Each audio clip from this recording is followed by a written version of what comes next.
Hi guys, so share ko lang sa inyo. Kagabi ginamit ko yung pang second night ko ginamit yung Oxycure dito, 'di ba? Nung unang gamit ko, pausbong na siya, ayan. Tama, patuyo na.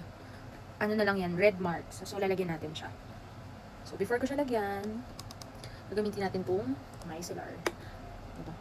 Natuwa ako dito dahil ganito siya gamitin. Papang mo lang, 'di ba? Napakadali. This is micellar water ng Lux Organics. 299 to 300 ml na. So, sulit na to. This one has a niacinamide, vitamin C, and collagen. So, this is not just a micellar water. Okay? Then, ano tayo? Hindi na ako gumagamit ng cotton when it comes sa toner sa kamay na lang. Okay din naman. So far. Ayan. Diba? Gamit na gamit. And this one, new favorite. Ginamit ko din yung gray na facial wash. Pwede nyo rin siyang gamitin. Actually, isang set.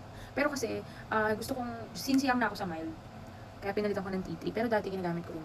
Meron pa ata ako, hindi pa ubos. So, gamitin natin yung Oxycure. Para sa red marks, wala na yan. Red marks na lang yan. Tapos sa mga medyo dark. Kasi nakakatulong si Oxycure. So, Oxycure.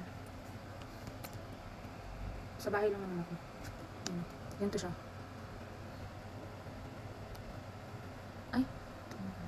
Ay, nakikita nyo, meron siya.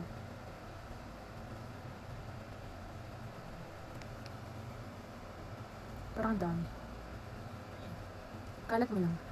Lagyan mo lang ng, dat mo lang kapag, yung medyo pausbong. Yung tigyawat. Ayan o. Dark spot na lang yung problema ko dyan. Kasi this one kasi has meron siyang, ano nga yung sabi ko? Niacinamide tsaka 2% salicylic acid. Diba? Told you. Super nice nito guys. Kaya try nyo na. Mura lang naman since nakasashay na. Ayun lang. Bye.